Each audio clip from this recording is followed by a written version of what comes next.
올라오면서 보니까 우리 권사님들이 차를 마시고 있어서 제가 권사님께 세상에서 가장 맛있는 차는 무슨 차냐 그랬더니 어떤 분은 맥심, 어떤 분은 아메리카노 막 얘기를 하셨어요. 그래서 제가 그랬습니다. 세상에서 가장 맛있는 차는 무슨 차일 것 같아요? 남한테 얻어먹는 차랍니다. 근데 얻어먹는 차보다 더 맛있는 차가 있는데 그것은 뭐냐면 공짜 차랍니다. 공짜. 누가 공짜로 주는 차는 더 남한테 얻어먹는 건 언젠가는 사줘야 되기 때문에 남한테 얻어먹는 것보다 더 맛있는 거는 공짜로 마시는 차가 더 맛있다라고 이야기합니다. 제가 갑자기 이렇게 실없는 얘기를 여러분들한테 이야기를 했는데요. 사실 제가 오늘 몇 가지 성경에 대한 퀴즈를 준비를 했습니다. 여러분 한번 맞춰보세요. 뒷집에 사는 민수가 꼭 읽어야 하는 성경은 우리 최용 집사 무슨 성경이에요? 민수기죠. 민수기. 아들 이름이 민수니까 이건 이 정도는 알고 있어야 되죠. 뒷집에 사는 민수기가 꼭 읽어야 될 성경책이 뭐라고요? 민수기. 여러분 그런 얘기들이 제가 얘기했죠. 성경에 여자 이름으로 된 성경책이 3권이 있는데 룻기하고 또 무슨 기가 있을까요? 룻기. 또 뭐가 있을까요? 에스더서 있잖아요. 에스더서. 또 한 권이 더 있대요. 그게 뭐라고요? 영숙이라고. 아실지 모르겠어요. 영숙이. 웃자고 한 얘기입니다. 여인 중에서 칼을 제일 많이 맞는 사람이 있대요. 여인들의 칼을 가장 많이 맞는 사람 누군지 아세요? 도마랍니다. 도마.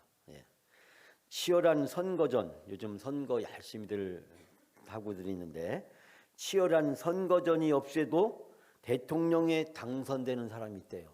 누굴까요? 바로왕이랍니다. 바로왕. 바로왕이 된대요. 바로왕. 여러분 이 이야기는 들어보셨죠? 전 인류의 4분의 1을 죽인 전우무한 살인자 누굴까요?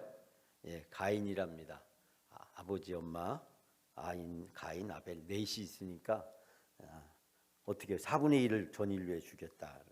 그런 어거지로 만든 얘기도 있고 병든 자여 다 내게로 오라. 이렇게 이야기한 사장님이 누군지 아세요? 어떤 분은 뭐 예수님이라고 그렇게 하는 분이 계신데 자원재생공사장 사장님이랍니다. 온 세상에 돌아다녀도 교회에는 얼씬 못하는 벌레가 있대. 이게도 아는 거죠. 온 세상을 다 돌아다녀도 교회에는 얼씬 못하는 벌레. 무슨 벌레예요? 무당벌레. 무당벌레. 그건 다 아는 내용이잖아. 이건 쉬운 건데 뼈를 깎는 고통을 최초로 경험한 사람이 누구예요? 아담이랍니다. 아담 옆구리를 하나님이 하나 뽑아다가 만들었잖아요. 어떤 분은 성차별적 발언을 하는데 아주 세상에서 가장 시끄러운 여자가 누구냐고 이렇게 이브라고 말도 안 되는 얘기를 하는 사람도 있습니다. 제가 이건 그냥 웃자고 이야기한 거고요. 오늘부터 제가 이제 영광 제자도의 길을 5번에 걸쳐서 여러분과 같이 말씀을 함께 나누려고 합니다. 예수님께서 갈릴리에서 천국 복음을 전파하실 때 예수님이 먼저 이 복음의 장애가 되는 것을 제거하는 일을 하셨는데 예수님이 복음의 장애가 되는 것 어떤 것을 제거하셨을까요? 그 중에 하나가 귀신을 내어 쫓는 것. 천국 복음을 전해야 되는데 그 천국 복음의 장애가 되는 것. 귀신을 내어 쫓는 것. 또 뭐가 있을까요? 병자들을 고쳐주는 것. 이 병 때문에 하나님 앞에 나와서 은혜를 받을 수 없는 것. 3번째가 뭐가 있을까요? 바로 오병이요, 칠병이요. 즉 먹을 것을 사람들에게 통해서 굶주려서 배고파서 하나님의 말씀을 들을 수도 없고 나올 수도 없는 이 군중들에게. 그러나 예수님은 사실 그 제자 삼는 사역의 갈릴리 사역의 목적은 귀신 축출도 아니고 병자의 치유도 아니고 오병이어나 칠병이어도 아니었습니다. 예수님의 그 갈릴리 사역의 핵심 목표는 뭐였냐면 바로 제자 삼는 것이었습니다. 제자 삼는 것. 왜냐하면 이 제자 삼는 이 사역이야말로 예수님의 사역을 계승하는 것이고, 예수님이 승천하신 이후에 이 땅에서 교회가 예루살렘에서 온 유대와 사마리아 땅끝까지 이 복음이 전파되는 귀한 사역을 감당할 수 있는 것은 바로 이 제자를 삼는 사역을 통해서 가능했기 때문입니다. 예수님이 항상 많은 사람들을 모아놓고 설교하셨지만 그 설교하시면서 귀신도 내어 쫓으시고 병든 자도 고쳐주시고 오병이어 먹여주시기도 하시면서도 이 사역이 무엇을 위해서 제자를 삼는 사역에 초점을 두고 예수님께서 사역을 진행하신 것을 보게 됩니다. 그 때문에 예수님이 많은 무리들 앞에서 설교하시고 말씀을 가르치셨지만, 그러나 그것도 바로 이 제자 삼는 사역을 위해서 예수님의 사역에 초점이 맞춰져 있는 것을 발견하게 됩니다. 오늘 첫 번째 여러분과 같이 나누려고 하는 주제는 욕망이 아니라 신앙으로라는 주제를 가지고 우리가 잘 알고 있는 오병이어와 칠병이어를 여러분 같이 함께 나누고자 합니다. 이 제자의 길은 힘들고 어려운 길입니다. 이 넓은 길이 아니라 이 좁은 길이고 자기 것을 내려놓아야 되고 희생해야 되는 길입니다. 우리 아시피 제자의 그 부르심에 가장 중요한 원리가 있죠. 예수님의 부르심에 응답을 하려면 자기 것을 내려놔야죠. 자기 것을 포기해야 되죠. 포기해야 예수님을 따를 수 있고, 또 섬김으로써 자기를 희생을 해야 됩니다. 그렇기 때문에 이 제자도의 이 중요한 네 가지 원리, 포기함으로써 따르고 그리고 자기를 희생함으로써 섬기는 이 네 가지 제자도의 중요한 이 원리를 실천하는 길은 정말 쉬운 일이 아니라 힘들고 어려운 일이죠. 배와 그물을 버려두고 아버지와 형제와 처자식을 버려두고 예수님을 따른다는 것은 결코 쉬운 일이 아니죠. 평생 동안 그물 던지는 일하면서 먹고 살았는데 이제 뭐를 포기해야 돼요? 먹고 사는 욕망이라는 것을 포기하고 이제 신앙의 길을 간다는 것은 결코 쉬운 일이 아니다라고 하는 것입니다. 여러분이 생각하기를 아니 그럼 어떻게 살라고 그래요? 어떻게 살라고 우리 보고 배와 그물을 내려두고 버려두고 놓아두고 다른 사람한테 맡기고 예수님을 따르라고 이야기할 수 있어요? 라고 여러분이 질문을 던질 수 있으리라고 생각합니다. 그 질문을 가지고 오늘의 본문의 말씀을 같이 나누는데, 먼저 이 말씀을 나누기 전에 우리가 생각해 볼 수 있는 것은 이 본문 전에 바로 앞장에서, 즉 예수님께서 이 6장에서 보면 이 오병이어의 기록이 나옵니다. 우리가 뭐 다 알고 있기 때문에 성경을 찾지 않으셔도 여러분이 잘 아실 거라고 생각이 듭니다. 여러분은 오병이어의 사건, 예수님께서 빈들에서 설교를 하실 때 많은 사람들이 몰려들었고 날이 저물어 가자 이제 무리들을 보내서 여러 마을과 촌에 가서 먹을 것을 사오게 해달라고 하는 요청을 받게 됩니다. 자, 이제 날이 저물었어요. 사람들이 이제는 식사 때가 됐습니다. 그러자 제자들이 그것을 보고 염려하면서 저희들로 하여금 사방에 흩어져서 먹을 것을 사올 수 있도록 해달라고 그렇게 요청을 합니다.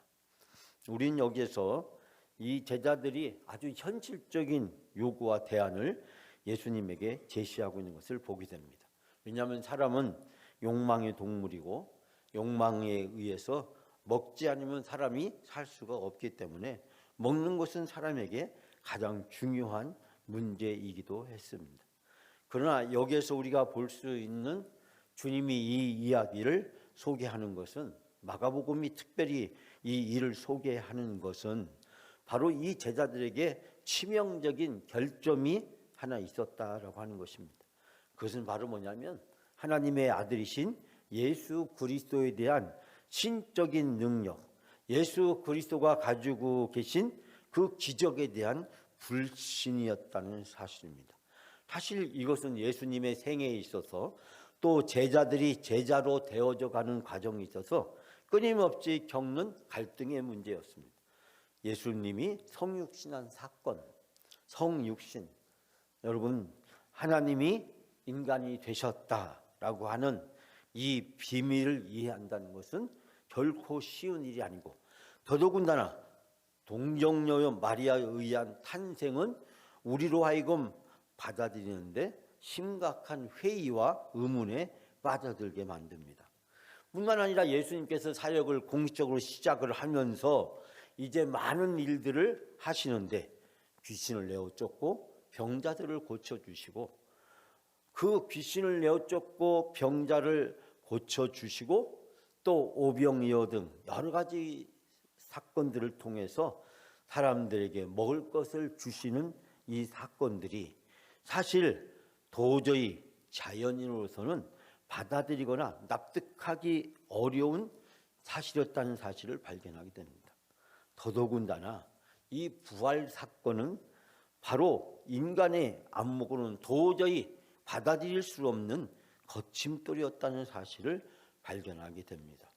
이 오병이어 사건이나 오늘 본문의 사건에도 동일하게 등장하지만 예수님은 너에게 떡이 몇 개나 있느냐라고 물으십니다. 이 질문을 통해서 우리가 생각할 수 있는 것은 예수님은 너희의 믿음이 어떻게 되느냐라는 것을 묻고 계시다는 사실. 진짜 떡을 몇 개 가지고 있느냐가 예수님에게 중요한 문제가 아니고 제자들에게 믿음이 있느냐 없느냐가 중요한 문제였다는 사실입니다. 오병이어는 결국 예수 그리스도 그분이 누구신가를 사람들 앞에 드러내게 되고 증명하게 되는 중대한 사건이고, 예수 그리스도가 하나님의 위대한 권능의 도구로 사람들에게 쓰여지는 것을 발견하게 됩니다. 하나님은 무에서 유를 창조하실 수 있는 분이고, 약한 자를 들어서 강한 자를 부끄럽게 하실 수 있는 분이고, 작은 씨앗으로 30배, 60배, 100배의 결실을 맺게 할 수 있는 분이시기도 하기 때문입니다. 결국 오병이어를 통해서 우리가 발견하게 되는 것은 무엇입니까? 모든 사람들의 필요를 다 채워주고도 그리고 남았다라는 사실을 발견하게 됩니다. 그런데 여기서 모든 필요를 채워줬다고 하는 것이 모든 사람의 욕망을 만족시키는 것은 아니었다라는 사실을 발견하게 됩니다. 즉 예수님이 오병이어나 오늘 본문의 칠병이어의 이 사건을 행하신 목적은 단순히 육체적인 필요를 채우는데, 즉 배고픔과 시장길을 해결하는데 이 목적이 있는 것이 아니었다라는 사실을 발견하게 됩니다. 예수님이 어떠한 분이신가를 드러내는데 오히려 더 초점을 맞추고 있는 것을 보게 됩니다. 여기서 제가 이제 문제를 제기하고 싶은데요, 그것은 과거나 오늘이나 먹고 사는 이 가장 현실적이고 치열한 문제가 바로 우리 앞에 놓여 있는 것을 보게 됩니다. 국가의 선거를 보더라도 그렇고, 우리가 사회생활하면서 직장생활, 가정생활, 또 우리가 사업이나 이렇게 장사를 하면서 가장 중요한 현실적이고 치열한 문제, 어떻게 먹고 사느냐라는 문제였습니다. 과거에 우리나라는 정말 하루에 3끼만 밥을 먹어도 소원이 없겠다 하던 시절이 있었지만, 그러나 이제 2020년을 넘어선 지금에 밥 3끼를 못 먹는 사람은 대한민국에 더 이상 존재하지 않는다고 할 정도로 사회복지나 국가의 시스템은 촘촘하게 형성되어 있고, 다양한 방법으로 모든 사람들에게 밥 3끼를 해결해 주고 있는 나라로 비약적으로 도약하고 발전했음을 발견하게 됩니다. 그런데 문제는 우리가 여기에서 바로 밥 3끼를 못 먹던 시절과 지금 밥 3끼를 먹을 수 있는 그 지금의 시절과 비교했을 때 그때보다도 지금이 더 행복하느냐라고 물으면 선뜻 그때보다도 지금이 더 행복하다라는 대답이 나오지가 않는다는 것입니다. 즉 1990년대까지만 하더라도 정말 밥 세 끼 먹는 것이 우리 한국 사람들에게 큰 관심이었습니다. 그래서 이 밥퍼라고 하는 사역, 이 사회복지나 다양한 시스템들을 통해서 어려운 사람들에게 밥을 제공해 주는 사역이 90년대까지만 하더라도 한국 사회에 큰 영향을 끼쳤습니다. 물론 지금도 밥 세 끼를 먹는 것이 쉬운 일이 아닌 사람들도 있지만, 그러나 상대적으로 비교해 본다면 그때의 행복도와 지금 밥 세 끼 문제가 해결된 지금의 행복도와 이 만족도를 비교했을 때 그거에 대한 대답이 확실하지 않다라고 하는 것입니다. 즉 다시 말씀드리자면 그때는 불행했고 지금은 행복하다라는 답을 얻을 수가 없다는 것입니다. 여기에서 우리는 한 가지 의문을 제기하게 됩니다. 밥 세 끼를 못 먹을 때보다 밥 세 끼를 먹을 수 있는 것이 안전하게 보장되어 있는 지금이 더 행복해야 되는데 왜 우리는 더 행복하지 못한가?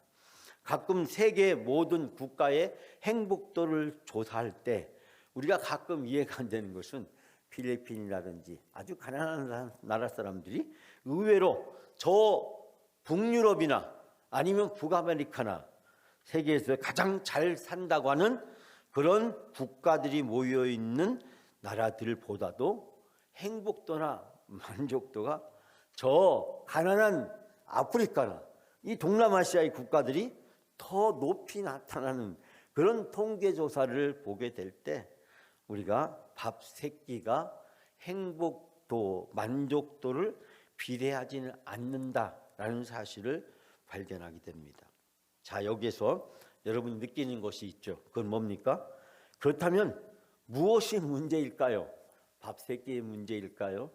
아니면 밥 세 끼가 아닌 또 다른 어떠한 문제가 있을까요? 여기에서 우리가 발견하게 되는 한 가지 본질적인 문제는 우리의 욕망의 그릇이 과거보다도 훨씬 더 비대해졌다는 것입니다. 즉 과거에는 우리의 욕망이 그릇이 요만했는데 지금 현대에 있는 욕망의 그릇이 과거보다도 몇 배나 커져 있기 때문에 과거의 그 작은 욕망의 그릇을 다 채웠는데도 우리가 우리 자신도 모르는 사이에 욕망의 그릇이 과거 것보다 훨씬 비대해졌기 때문에 과거의 그 작은 욕망의 그릇을 지금 다 채워줘도 여전히 이것보다도 몇 배나 더 큰 그릇을 가지고 더 큰 그릇으로 우리의 욕망이 비대했기 때문에 만족하지 못하다라고 하는 사실입니다. 자, 제가 이런 서론의 전제를 끌면서 전제를 여러분에게 말씀드리면서 오늘의 본문의 이야기, 즉 칠병이어의 이야기를 함께 나누려고 합니다. 앞으로 15분 동안 제가 이 말씀을 나누려고 하는데요. 첫 번째, 우리는 무리들을 불쌍히 여기신 예수님의 마음을 알게 됩니다. 자, 그러면 2절 말씀 우리가 다 같이 한번 봉독할까요? 2절 시작.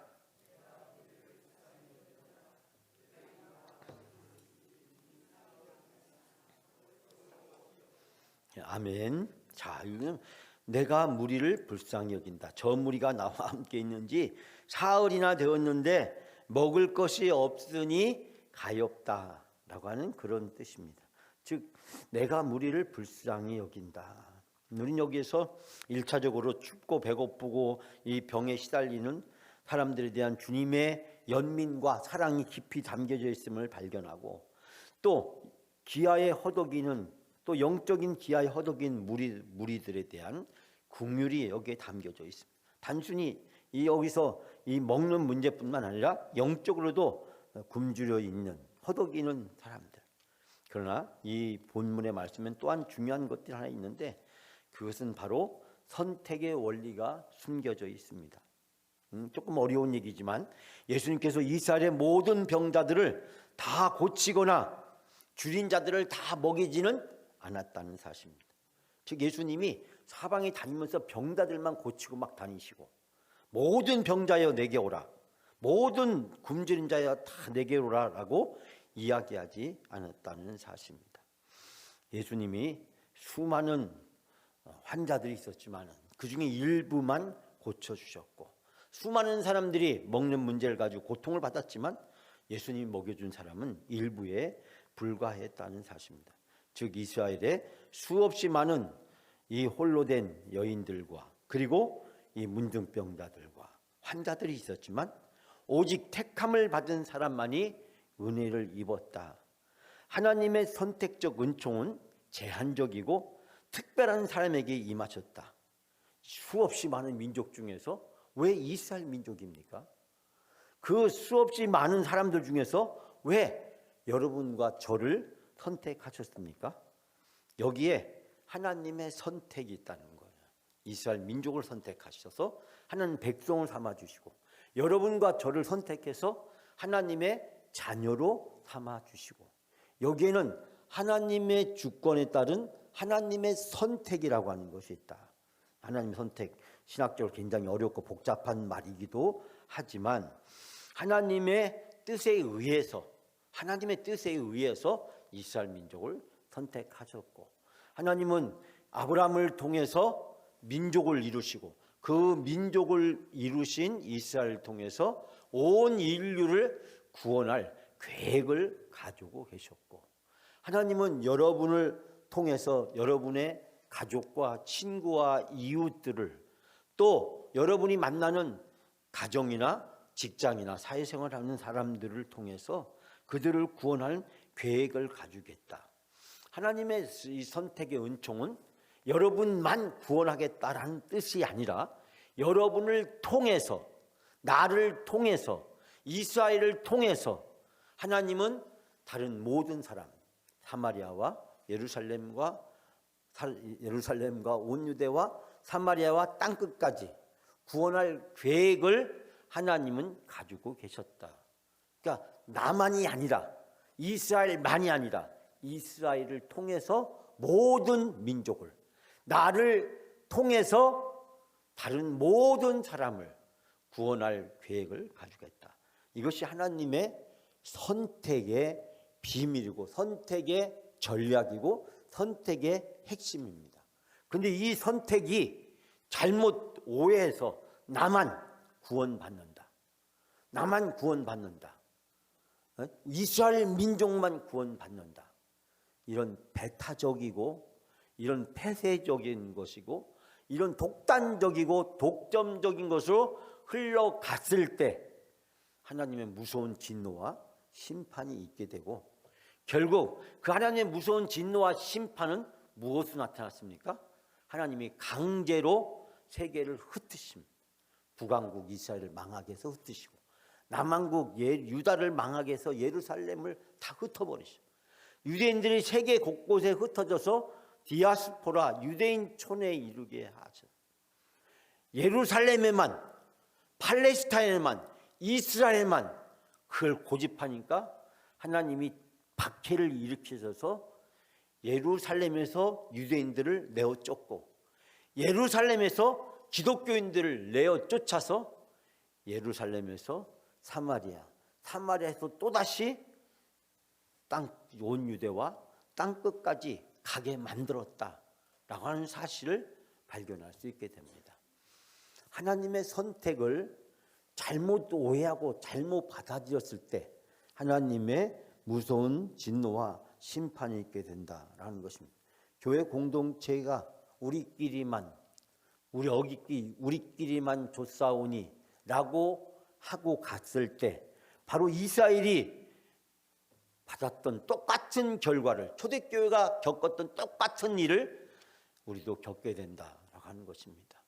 내가 누리고 있는 구원과 은혜와 축복이 오직 나를 위한 것으로 우리가 잘못 해석하고 오해한다면 하나님이 나에게 부어주신 은혜와 축복이 나를 위한 독점적이고 이스라엘 민족이 가졌던 그 배타적이고 잘못된 편협주의적인 민족주의로 전락하듯이 하나님의 축복을 이 편협주의적으로 잘못 내가 독점했을 때 하나님은 나를 줄기어 패서 하나님은 내가 토하에 내도록 하고 내가 그것을 지속하지 못하도록 하나님은 강제적 수단을 사용하시는 분이시다 라는 것을 우리 이스라엘의 역사를 통해서, 초대교회의 역사를 통해서 보게 됩니다.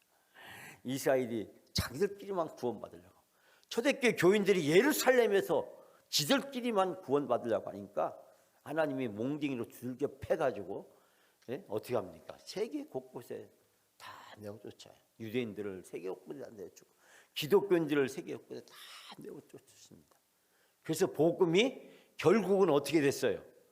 예루살렘에서 온 유대와 사마리아 땅끝까지 전해지게 되고, 여러분과 저에게까지도 하고, 또 우리가 그 복음을 안주하고 그 복음에 독점하려고 했을 때 하나님은 우리가 아니라 저 동남아시아의 놀라운 부흥의 불길을 일으키고, 저 남미의, 저 아프리카의 부흥의 불길을 일으키신다라는 사실을 발견하게 됩니다. 하나님의 구원의 촛대는 예루살렘에서 저 로마에서 다시 저 유럽으로, 다시 유럽에서 저 아메리카로, 또 아메리카에서 세계 5대양 6대주로 흩어지게 만들었다, 전파되게 만들었다는 사실을 발견할 수 있게 됩니다. 자, 우리를 불쌍히 여기노라 하는 주님의 마음, 그 주님의 마음은 모든 사람이 구원을 받는 것이죠. 우리가 구약 성경에도 보게 되면 또 누가복음에도 등장하는데, 이스라엘에 많은 과부가 있었다. 오직 시돈 땅에 있는 사렙다 한 과부뿐이었다. 왜 그랬을까요? 이스라엘은 많은 나병 환자들이 있었을 때 엘리사는 왜 그 중에 수리아 사람 나만의 문득병만을 고쳤을까요? 바로 여기에서 우리는 하나님의 선택의 비밀을 발견할 수 있게 됩니다. 예수님의 마음은 바로 선택을 통해서 그 선택받은 사람이 감사하고 하나님의 놀라운 은총의 수단으로 쓰여지도록 자기 자신을 내어놓게 될 때, 하나님은 그를 통해서 놀라운 일을 이루시고, 아브라함을 하나님은 복의 근원으로, 복의 통로로 아브라함을 통해서 많은 사람이 복을 받을 수 있도록, 어떻게 해요? 하늘의 별과 같이, 바다의 모래와 같이 아브라함을 사용하신 것을 보게 되고, 그 아브라함의 이삭과 야곱과 요셉을 통해서 하나님은 이제 한 집안이 아니라 한 민족을 뛰어넘어서 온 애굽에 있는 그 수없이 많은 사람들과 여러 민족을 구원하는 놀라운 선택적 은총의 모델을 우리는 요셉을 통해서 발견하게 됩니다. 요셉이 자기 기근으로부터 아버지만, 자기 집안만 구하면 되지, 왜 온 이집트, 애굽을 다 구하고 애굽을 통해서 수없이 많은 민족과 사람들을 구원했는가라는 것을 발견하게 됩니다. 두 번째는 제자들의 대답을 통해서 제자들의 믿음과 마음을 알게 됩니다. 자, 4절 5절 다 같이 함께 봉독합니다. 제자들이 대답하되 이 광야 어디서 떡을 얻어 이 사람들로 배부르게 할 수 있으리까? 예수께서 물으시되 너희에게 떡이 몇 개나 있느냐? 이르시되 7이로소이다 하거늘. 아멘. 이 뜻은 무슨 뜻입니까?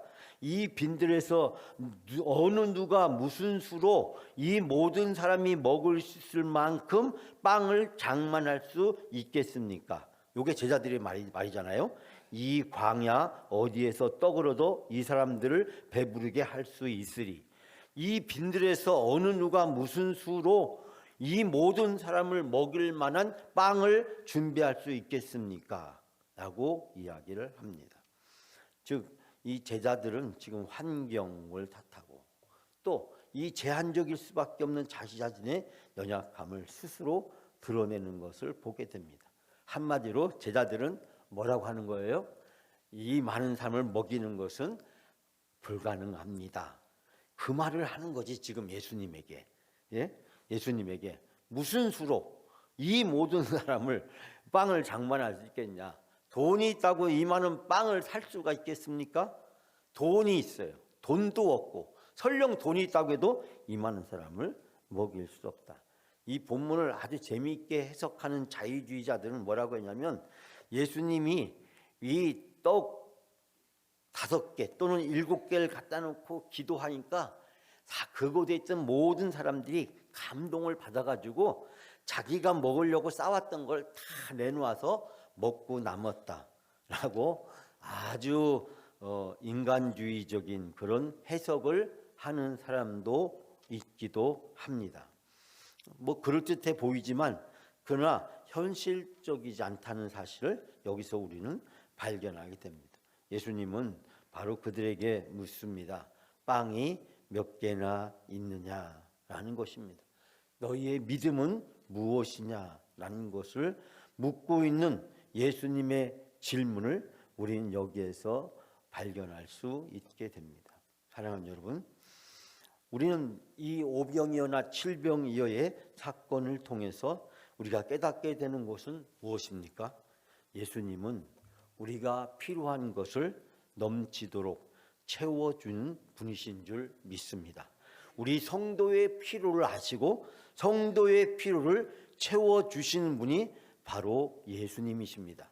우리가 어떤 어려움에 처했을 때, 환난이나 궁핍이나 우리가 고난이나 역경에 처했을 때 하나님께 의뢰하고 하나님께 나가서 문제를 해결하기보다는 때로는 우리 스스로 고민하고 우리의 방법으로 문제를 해결하려고 하는 이 불신앙적인 태도와 이 근시안적인 태도에 대해서 오늘 주님은 이 오병이어와 칠병이어를 통해서 내 믿음의 그릇이 얼마나 되는지 우리에게 오히려 묻고 계시는 것을 보게 됩니다. 주님의 능력은 아무런 문제가 되지 않습니다. 주님의 능력은 5,000명이 됐든 10,000명이 됐든 그 모든 필요를 채우시고 남는 그런 권능과 능력을 가지고 계시는 줄 믿습니다. 오늘 본문 11절 이하에 보면 예수님은 이 바리새인들을 책망하면서 마음속 깊이 예수님이 탄식하셨던 것을 발견하게 됩니다. 그리고 그들을 떠나서 다른 곳으로 가시는 예수님의 모습을 발견하게 됩니다. 바리새인들이 구했던 것은 예수님의 능력이 아니라 예수님을 부정하고 예수님을 비판하고 예수님에 대한 불평으로 가득 차 있음을 발견하게 됩니다. 즉 예수님이 가지고 계신 하나님의 권능과 능력을 철저하게 부정하는 이 바리새인들의 태도에 대해서 예수님이 마음속 깊이 탄식하는 것을 발견하게 됩니다. 사랑하는 여러분, 정리하겠습니다. 오늘 말씀을 통해서 우리는 예수님의 마음을 발견하게 됩니다. 모든 사람의 필요를 채워주시는 예수님의 마음, 우리는 제자들의 마음을 발견하게 됩니다. 인간의 얄팍한 계산기를 가지고 자기의 욕망의 그릇을 가지고 무엇이든지 해석하려고 하는 이 불신앙적인 태도를 발견하게 됩니다. 우리는 바리새인들을 통해서 예수님의 사역에 대해서 시비와 도전으로 일관하고 있는, 예수님을 전혀 받아들이거나 인정하지 않는 형식적인 왕 바리새인, 이 사람들의 모습을 발견하게 됩니다. 여러분, 예수님의 모습과 그리고 제자들의 모습과 이 바리새인들의 모습을 통해서 오늘 우리 자신의 믿음과 신앙을 다시 한번 돌이켜보게 됩니다. 우리가 욕망에서 신앙으로, 그 욕망은 무엇입니까? 내 방법으로, 내 계산으로, 내 경험으로, 내 능력으로, 내 지식으로 신앙생활을 하고 교회 생활을 하고 인생을 살아가려고 한다면 바로 이 본문에 등장하는 이 제자들과 다를 바가 없다는 사실을 발견하게 됩니다. 바로 옆에 예수님이 계신데 그 예수님은 모든 것을 채워주시고 모든 필요를 채워주실 수 있는 능력과 권능을 가지고 계신 분이신데 그 예수님을 전혀 인정하지도 않고 받아들이지도 않고 그 예수님의 능력과 권능이 내 인생의 내 삶의 문제를 해결할 수 있도록 내 자신을 맡겨드리지 못하는 불신앙적인 우리의 태도와 우리의 모습은 바리새인들과 특별히 다를 것이 없다는 사실을 발견하게 됩니다. 여러분, 제자들이나 이 바리새인들이나 하나같이 보여주는 모습은 예수님을 하나님의 아들로, 예수님을 무엇인지 할 수 있는 전능자로 인정하지 못하고 있는 그들의 연약한 믿음과 불신앙적 태도를 우리는 발견하게 됩니다. 제자는 어떤 사람일까요? 바로 욕망을 넘어서 신앙으로 사는 사람입니다. 여러분, 욕망의 눈으로 보면 오병이어 칠병이어는 불가능합니다. 그러나 신앙의 눈으로 보면 오병이어 칠병이어는 아무리 많은 사람이 있어도 먹이고도 남는 놀라운 하나님 나라의 계산법, 하나님 나라의 놀라운 역사가 이루어지는 줄 믿습니다. 하나님 나라의 계산기는 1 더하기 1이 2가 아니라 1 더하기 1이 10이 될 수도 있고 100이 될 수도 있고 1000이 될 수도 있고 만이 될 수도 있는 놀라운 결과를 가져오는 줄 믿습니다. 사랑하는 여러분, 하나님의 계산기를 여러분의 인생에 사용하십시오.